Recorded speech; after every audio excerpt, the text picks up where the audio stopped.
Welcome, everyone. We're so glad you're here. We'll begin in a few minutes. Feel free to settle in while others join.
Everyone, we're glad you're here. We'll begin in just a minute.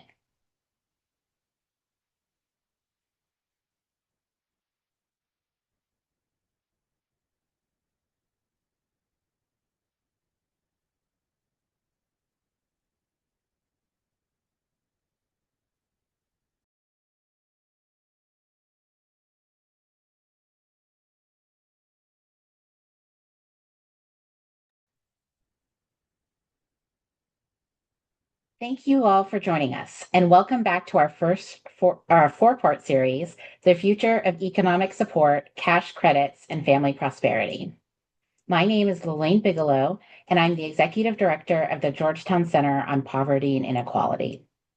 For decades, millions of families have relied on the Child Tax Credit, CTC, and the Earned Income Tax Credit, EITC, to make ends meet, smooth over financial shocks, and invest in their children's futures.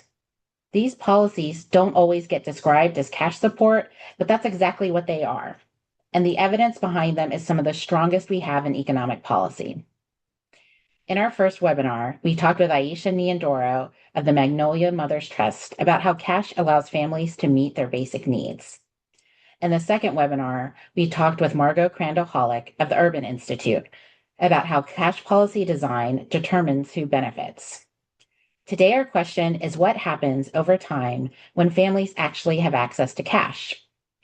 At the Georgetown Center on Poverty and Inequality, we're interested in taking what we already know works and using it to inform where policy goes next. That means looking closely at the research, but also asking a bigger question. What do these proven tools teach us about how families experience economic security, and how might they help us think differently about policies like guaranteed income? That's why I'm so excited for today's conversation with my friend Bradley Hardy, Distinguished Professor of the McCourt School of Public Policy here at Georgetown University.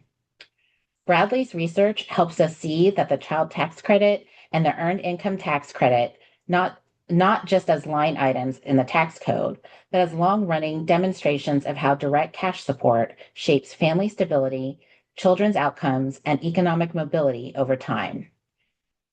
His work offers a crucial bridge between what has been politically mainstream for decades and the emerging conversations about how to strengthen families' economic foundations even further. So today we'll explore what the evidence from these credits reveal, what it challenges us to rethink, and how it can guide the next chapter of family economic policy. Bradley, we're so grateful you're here and really looking forward to this conversation. Well, I just want to start off by thanking you for holding this series and for including me in it this afternoon. You've had some fantastic experts, and just happy to be able to make some contribution as well. All right. Well, I'm glad we got to have a Georgetown version of this webinar. Hoya Saxa.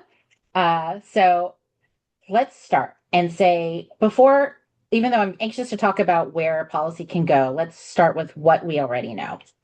Your research explores the factors that shape the well-being of families and children, including the role of parents' economic status, income volatility, tax credits, and systemic racial inequality. When you look at how families are navigating all of this, where do where do these policies show up in their lives, and what difference do they actually make?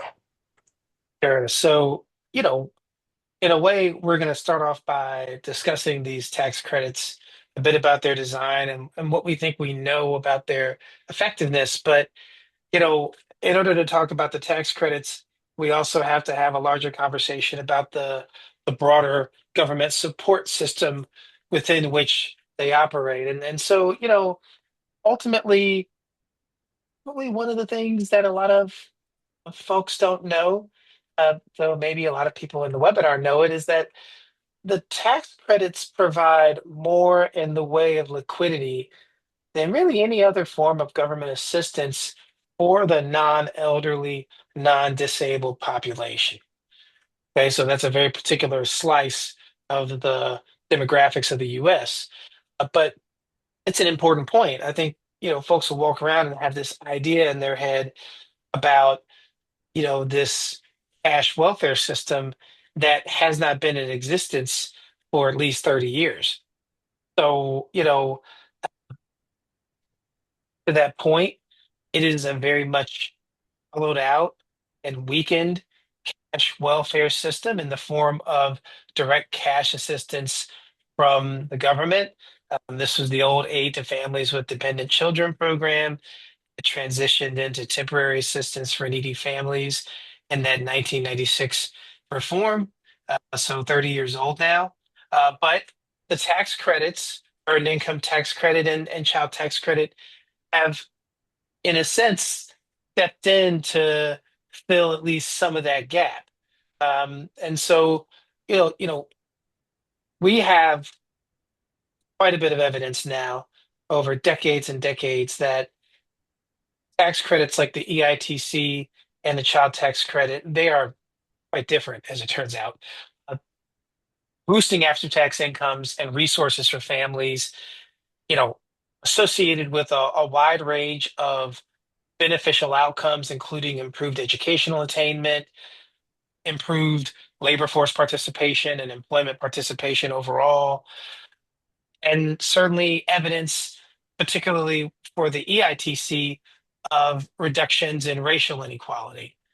So, it's kind of an interesting thing. These are meaningful boosts for family resources. If you look at poverty rates before and after accounting for these tax credits, they are important in further reducing poverty for families. And so it matters quite a bit. Yeah. So I think you brought up some historical context that I think it's worth Yeah. naming here. So the our organization, our center, was actually started by Peter Edelman. He Yep. famously resigned That's great. after Yes. welfare reform, was what you're talking about, because he Yep. knew that it would drive people more into poverty. And I think Yep. that it's such an important point that you're making, that we are still hearing rhetoric of this cash system that has been dismantled for, over 30 years now. So I think that, you're making an important point. And I think it's interesting that you then now we're having this tax conversation about this distribution system that maybe we weren't thinking of as a way to help people. So you talk a Yeah. little bit about, so you mentioned the word liquidity Yeah. for people. And so I think that can you talk, I just want to peel back that layer a little bit Yeah. more Yeah. Of course. about like how Yeah. families experience liquidity and why that's so important in shaping well-being for families. Absolutely. I mean, there's again so much to touch on here, and I'm glad you mentioned Peter Edelman. I'm reminded of his work, "Not a Crime to Be Poor," Mhm. and this is very much prescient on his part in terms of thinking about some of the design flaws, in my view, Mhm. of that reform that's 30 years old. But just thinking about what families need, we have so much evidence now from really novel data sets out of places like the Social Policy Institute at WashU in St. Louis, or the Fed's survey of household economic decision making, where we can begin to trace some of the pressures households are facing. And what we're able to learn collectively is that, look, cash is still king. And Yeah. for so many households, if you don't have that access to liquidity, then you are going to be forced to choose really kind of a suboptimal menu of options. Households might be making a rational choice, but they don't have a lot of great options. And so you'll see households turning to mechanisms like payday loans. You'll see households selling plasma, pawning items, obviously consumer debt.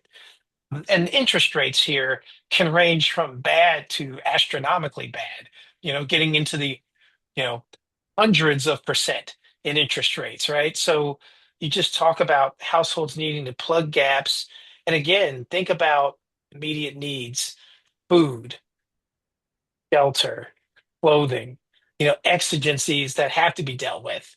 And so, when you think about the role of the tax system, on the promising end, the tax credits provide liquidity. And like I described, they are a big part of um, providing, and I say liquidity, cash, cash to Yeah. spend, and not something that's near cash. We love food assistance programs in the social sciences and in the policy community. We have great evidence of the role and importance of programs like supplemental nutrition assistance program, or food stamps. But that's specific to food, and Right. sometimes you just need that cash to solve those problems. And so, while there's so much great promise to what these tax credits can do, one of the feature design elements is that the earned income tax credit, well, by construction, you receive it from having taxable earnings in the labor market. And it essentially operates as a wage subsidy for people making relatively low levels of earnings. And so, for example, depending on the number of kids you have, you could receive maybe 40 cents for every dollar earned, up to some maximum amount of earned income tax credit. It's probably about $8,000 every year. It's updated for inflation. And then, like any other government support program, it starts to phase out. And so the EITC, very, very important. Over half the states have supplements to the EITC, so also very important. But this only comes at tax time. And so we just Yes. spent this time talking about all the different things that can happen in a household's life uh, on a daily or weekly basis. And to be sure, there's a lot of households that report in the qualitative data that it feels great to get this kind of relatively large lump sum at tax time. Yeah. And and it can also be the case that it means that those resources are not necessarily available on that daily or weekly basis to plug some of those holes that are going to come up in a household's budget sheet and expense sheet. So, I think it doesn't necessarily mean that there's anything wrong with the tax credit, but sometimes we're asking the policy to do some things or make up for some other gaps within our patchwork system. And so, I guess the other thing I would just say while I'm on that briefly is that, my own co-authored work shows that the earned income tax credit has had meaningful impacts on racial inequality. Racial income inequality reductions over a 40-year period are very apparent from the earned income tax credit. Interestingly, in a shorter band, I find maybe like over a 4-year period around the pandemic, co-author work shows that the child tax credit generally does not have that impact at all, except for 2021. And that's Yeah. really when, as a lot of people know, we Hmm. had this really transformational redesign of the child tax credit to make it more like a child allowance, um, akin to what we see outside of the US. Yeah. And, we'll talk more about it, but essentially it worked. It did what it was designed to do. There've been a National Academies panel that really think about through how we could do this in the US, including through the tax system. We reduced child poverty in half. We reduced child poverty across different racial and ethnic groups. So it was like a very successful 1 year, demo in Right. what was a really tough time for the country. Right. Um, Thank you for that because A I now mouthful. have I have like 4 million questions from what you just said. But maybe start out with I think, you know, when you started out, I think it's so important to push back against this narrative that people with low incomes cannot manage their money, Yeah. because like you just actually named a lot of, things that, frankly, I did. I had a payday loan. It's a miracle that I Mhm. ever got out of it, I will say. And, I donated plasma in college many Mhm. times. Like that made the Yep. difference between me and like just, having a normal college life. And so, it you knew when bills were due, you knew where you could get extra cash, you knew the things that you needed to do. And I think it was just at this like scale that people don't understand. You're really great at managing your money. You just don't have enough of it. And that is where that comes out. So, I just think it's really important to, point that out. And um, I'm glad you brought up the expansion of the CTC in 2021. For those that don't know, I'll just say what we're referencing is when Congress and the president signed the American Rescue Plan, which expanded the child tax credit to up to 3,600 per child under the age of 6. The credit was made fully refundable, which was incredible because it really meant low income families could receive this full amount with no income or tax liability. And you talked about policy design, and I think there's this, and cutting child poverty in half. And I think there's a mechanism there that supercharged its effectiveness that I would love to hear your thoughts about. Is that it was delivered monthly. And that's unusual. And you talked about plugging these holes in the budget. So, what do you think about that mechanism and how it helps families? And do you think that's a do or die for policymakers? Absolutely. I mean, I think, well, I'll just step back and say that from a research standpoint, I think that we can see where this within year monthly delivery matters. And this concept of full refundability, wherein it's distinct from the design of the earned income tax credit, where that credit is going to essentially increase as earnings increase up to a point. This is effectively trying to create a positive work incentive. It's making work pay. It's trying to create some financial incentives for people to enter work and work more.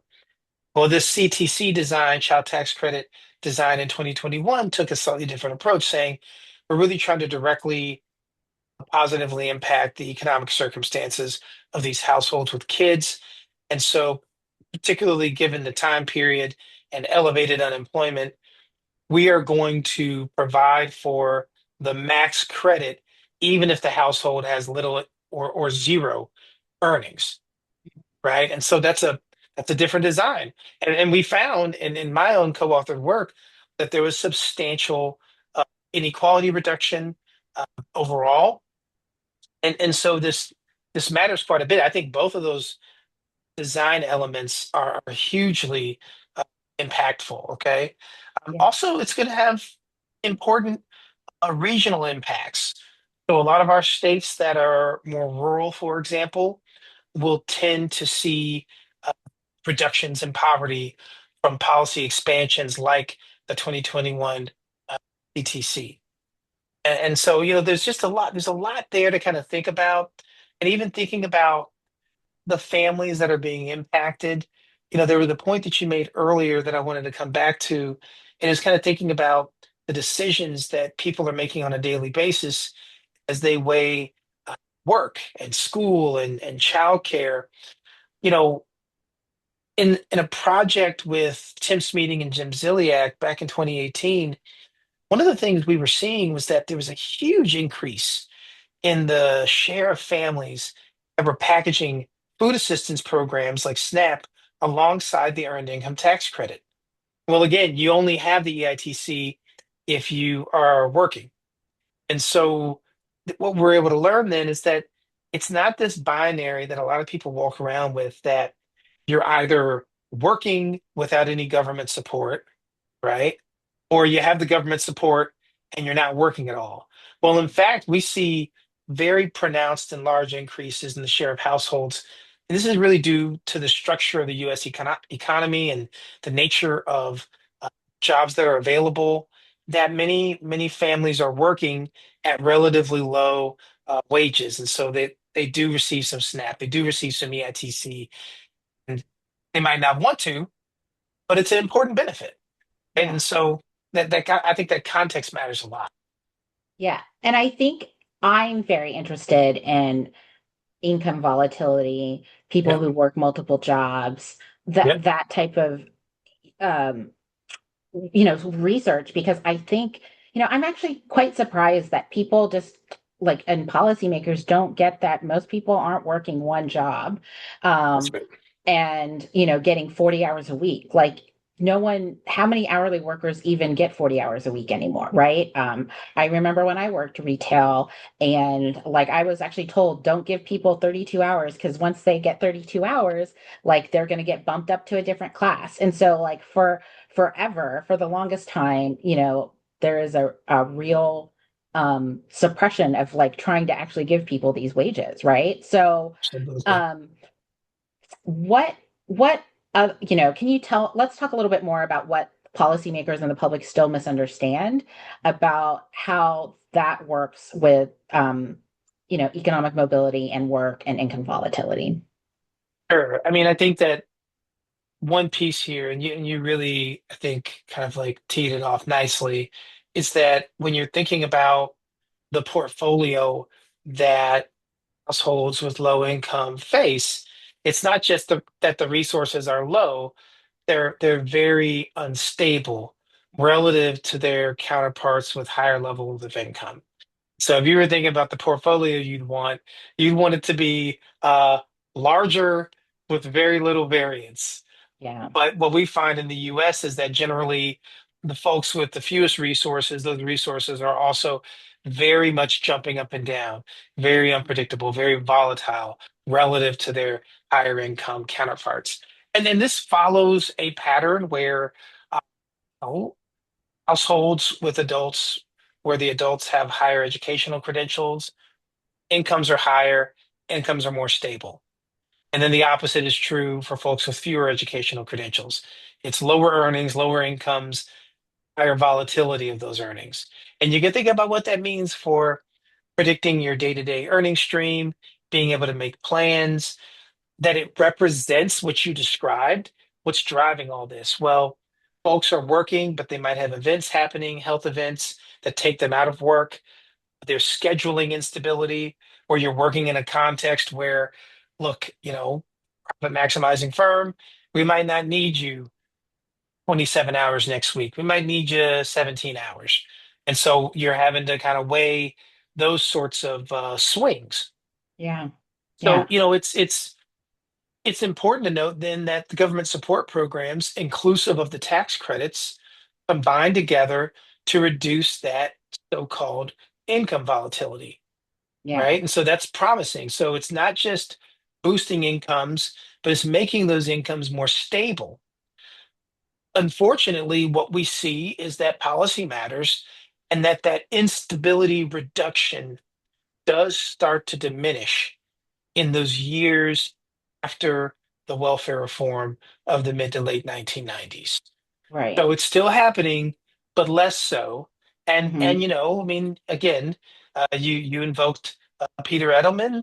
Yeah. We created a more devolved system of, I hesitate to call it cash assistance because TANF does a lot of other things, some that we might even like. There's some Yeah. job training and job search activities, work supports that are probably really beneficial. There were some changes to the so-called benefit reduction rate. You all in the center have done a lot of work on benefit cliffs. Hmm. That did probably get fixed in a way that I think many policy experts and economists think was beneficial.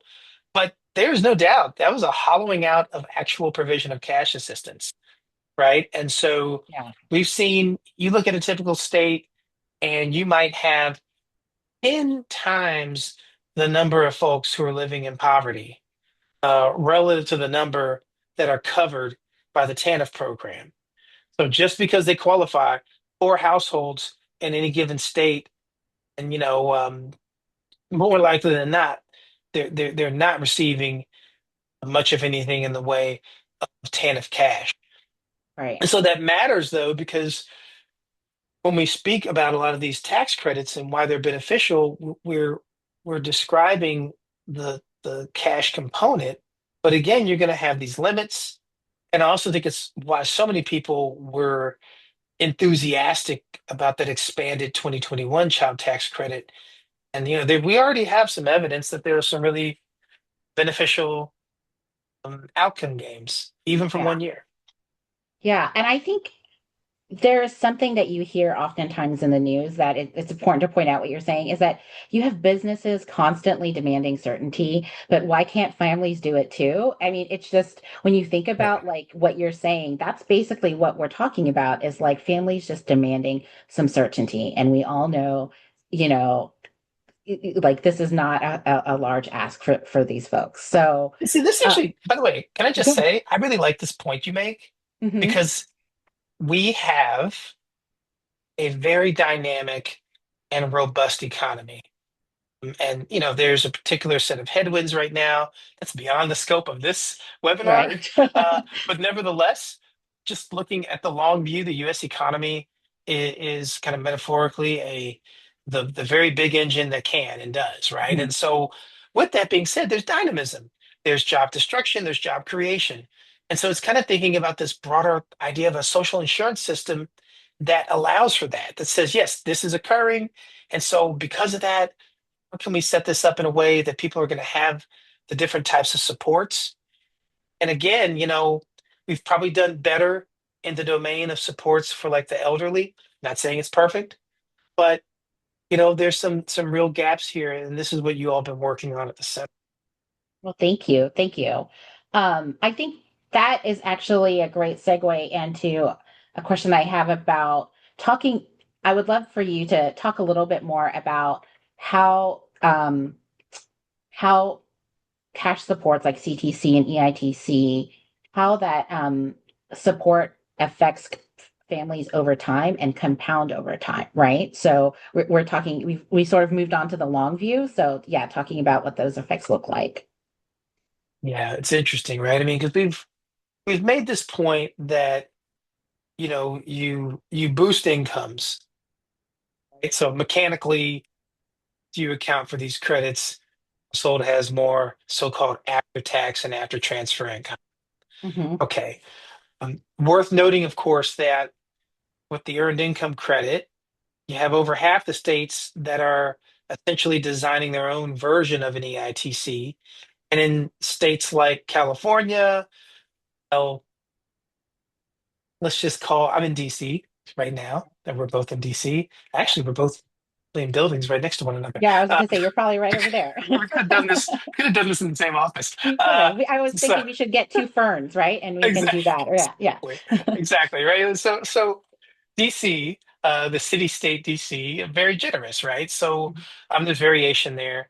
So these programs just matter in terms of the day-to-day resources households have. But we can talk a little bit about some of the mechanisms of for why these sorts of supports matter.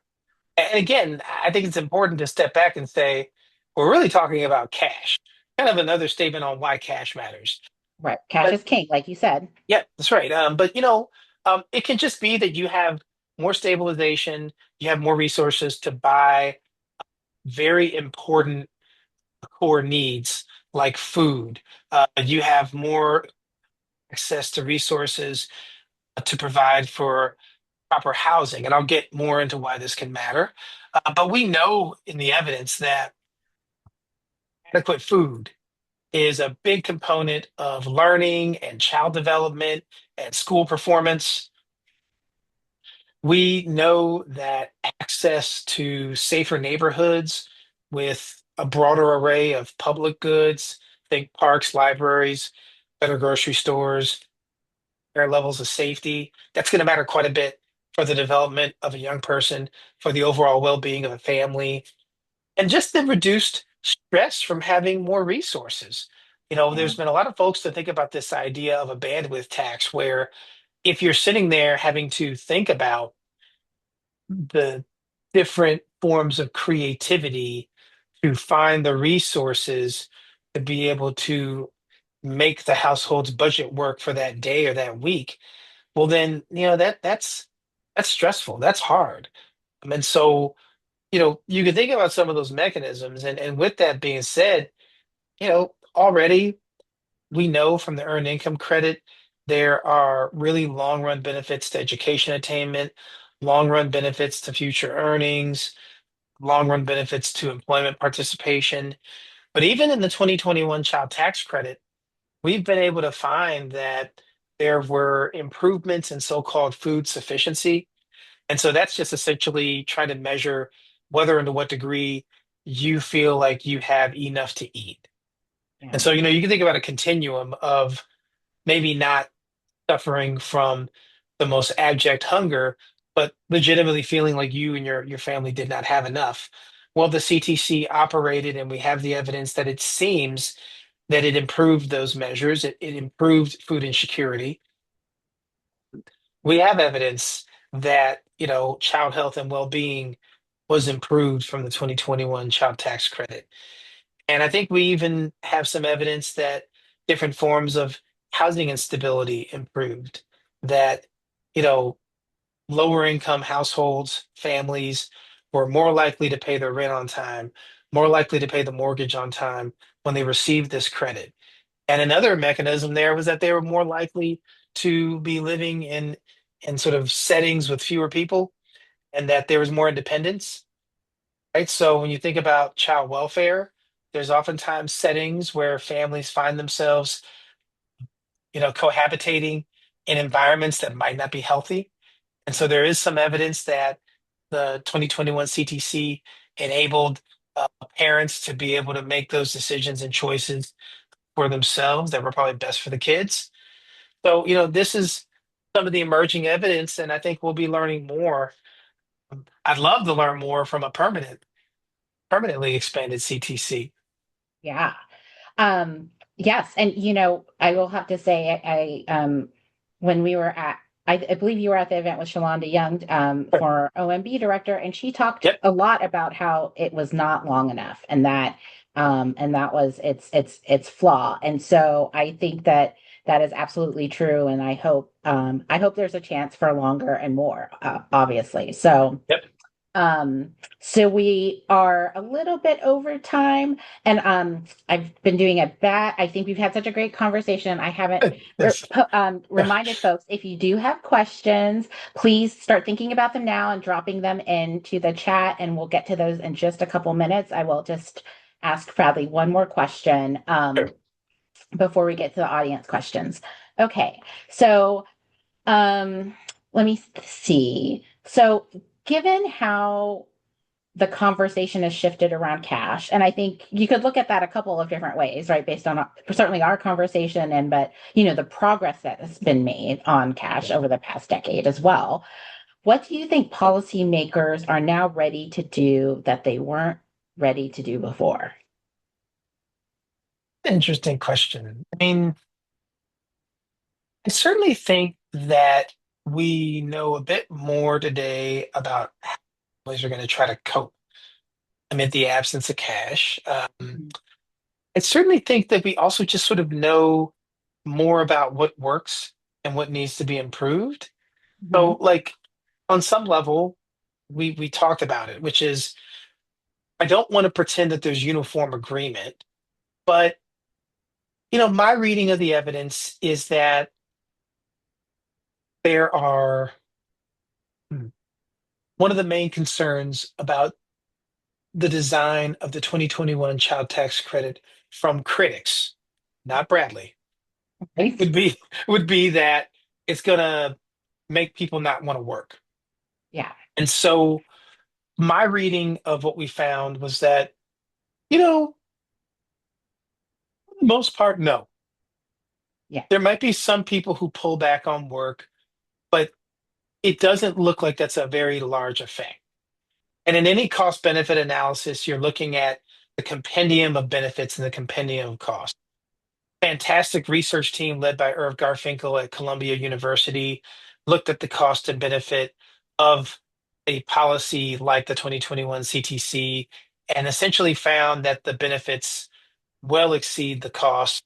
And you can think about improved health outcomes, increased earnings, increased tax receipt, just to name a few. In fact, some of the Hmm. costs of the actual implementation of a 2021 style CTC are that you'd have more people going to college. You, Wow. you Yeah. might have more Yeah. expenses in the form of people Hmm. seeking out post-secondary education. But I say all that to say that, we tried something, it was promising, and we have to just kind of raise up that this matters. Um, Right. let's see, what one other thing, and because I know we're sounds like maybe we need to open it up, but I'll just say, I think there is a better conversation. It's been occurring for a while now, but I think policymakers are more aware of a wider range of family structure and that this could be a place for reform and transformation. There's more kids today that are sharing a parent, Yeah. right? Um, and there's many parents that are involved in the family, but they're not necessarily married. And so I Hmm. do think that there's opportunity for, policymakers, scholars to think through how do you design systems that accommodate this reality Hmm. of family structure in the US. Right. And so, you know, there's gaps there. There's a really awkward acronym called the ABOD, the Yes. able-bodied adult without dependence, right? And Yes. Yes. you know, it's not just men, by the way. People tend to think of the men as being ABODs, but there's a lot of women who are ABODs. But I think Hmm. in some of my own work and others, there's an acknowledgement that if these people don't have access to government supports and they don't have access to much in the way of tax credits, and they don't, by the way, then that's going to harm not just those people individually, but they are attached to families. Yeah. Just these families that maybe look a little bit different relative to 60 years ago. And so there's Right. been a lag, but I think that's one area where we're getting better and there's some opportunity for reform. It's Right. something I'm really thinking about a lot with my co-author. Well, that's great. I mean, I love that you ended on a hopeful note. I always love that. And I mean, I think it's something, there's a message that we've also been trying to say, which is like, it's not some of us, it's all of us.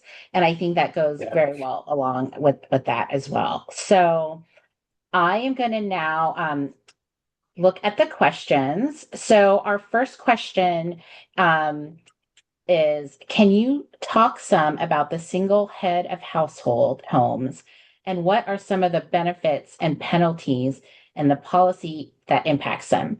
Thinking about the experience of singlehood that is on the rise. So this is a perfect question for what you just said. I'm also gonna Yeah. um I'm gonna I don't know if you see that. So I'm gonna chat it to you because that's Sure. in my mind a question with a lot of big words. Yeah, yeah, sure. I mean, so look, single head of household home. So if we're thinking about the households with dependent children, then on some component, this kind of lines up nicely with the point we were just making jointly, which is that right now the structure of you know supports, economic supports in the US for the non-elderly and the non-disabled are really centered around children. So, if you're thinking about maybe what those benefits are, co-author of mine would refer to it as kind of a wobbly three-legged stool. And he would think about NAP, supplemental nutrition assistance, the earned income tax credit, and then maybe the weakest leg being TANF, right? And so you'd want to put Medicaid in there, but again, for the purposes of our conversation, you're not going to be able to run across the street and use your Medicaid card to buy apples, right? So it's important, and there is a cash value to having health insurance, right? And in fact, probably one of the main causes of bankruptcy in the U.S. right now, if not the number one, will be some form of medical expense, right? Right. So that is a big deal onto itself. But you know, I think that I think that certainly as a design element, one of the things I want to push is that you have adults that are connected to families who can probably benefit from some assistance. And in the absence of that assistance, they will lean on other householders and other uh, folks connected to them. Right. So, like you're kind of only as strong as your weakest link, and policy reform really needs to speak to that. Now, in terms of penalties, that's an interesting one. I guess there's a lot of different directions you could go in. From a demography standpoint, probably worth mentioning, and this isn't a brand new result, but in a project with Jim Ziliak and Elizabeth Krause from Kentucky, one of the kind of economic demography pieces that we uncovered in the US was that over a roughly 30 to 40-year period, you're just seeing more so-called assortative mating patterns, wherein maybe in the 1970s, partners might be with someone who may or may not make what they make in the labor market.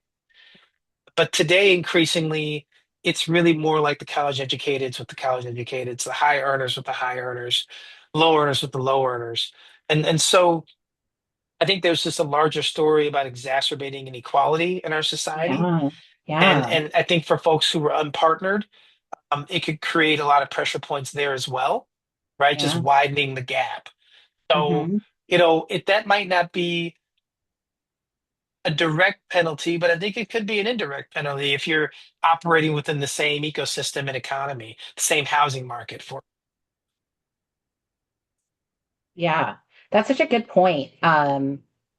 Yeah, I really also liked hearing about like singlehood doesn't mean alone, right? Essentially, right? Yeah.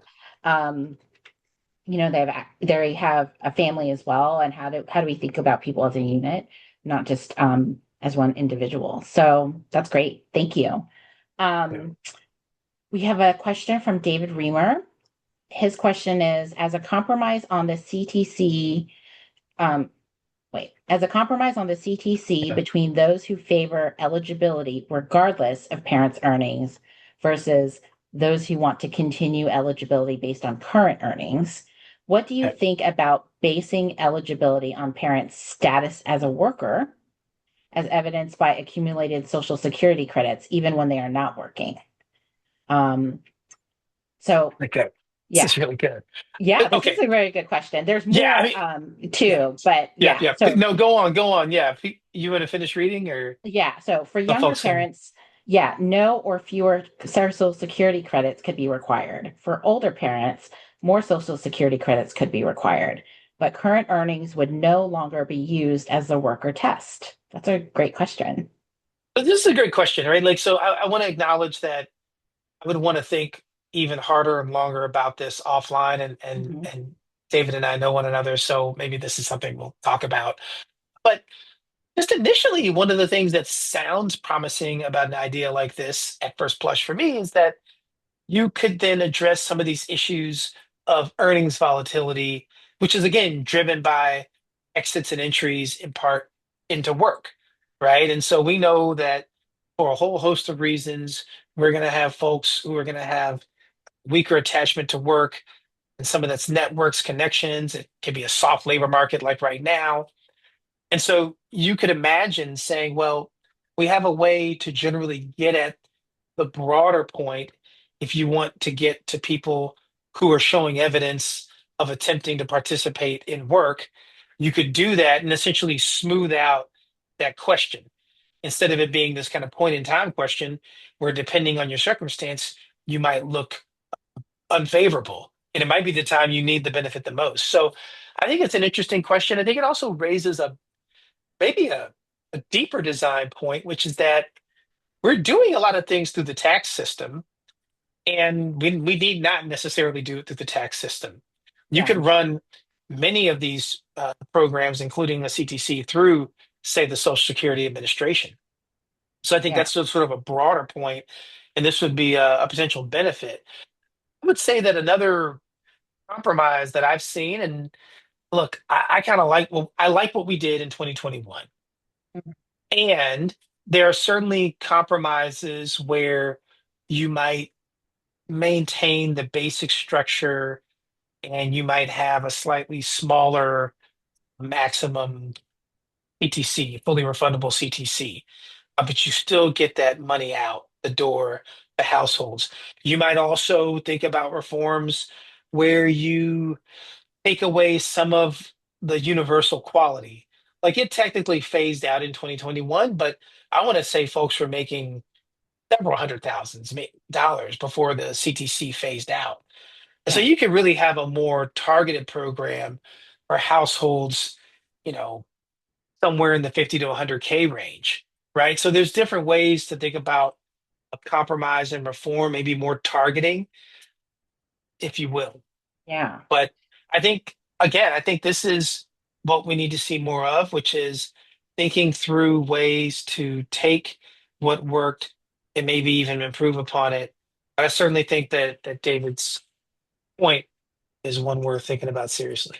Yeah, I think, and it goes into the conversation we had earlier about volatility and like Exactly. when you get hours, right? Maybe Yep, that last year you didn't get a lot of hours, right? that's right. So, yeah. So, let's do one more because I know we're a little over Yep. time. Is from Rebecca Schwartz. What policy changes are you most hopeful about in the next few years at the federal, state, and or local level, CTC at the state level or others? Or Mhm. guaranteed income pilots, universal basic income, expanded paid leave, any of those things. Yeah. So, you know, broken record over here in the McCourt building.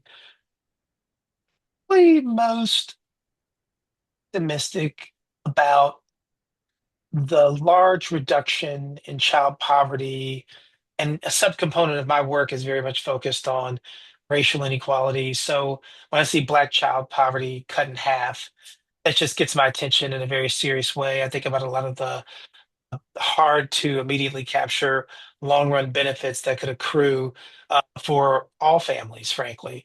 And so, when I think about what this means for every child in America, if we could do this, it would be a very big deal. So we have an infrastructure in place that is certainly promising.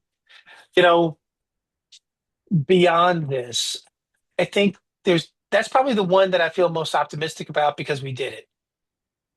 You know, what I would like to see would be taking seriously work in an era where we're more concerned about what work could look like and just doing more of what we know works cross nationally, Yeah. investing more in job training and investing more in apprenticeships, thinking about some of these parts of our economy where we have pretty noticeable gaps in terms of the supply of workers, where folks can do quite well financially. And so these are many jobs where you need some post high school training and skills, but it's not necessarily quite college. So, we could just do much better as a country in this domain. And there's a lot of evidence on how to do it. And the first person I talked with who really taught me on a lot of these things was Bob Lerman at American University in Urban for a while. But, others have been beating that drum for years. Yeah.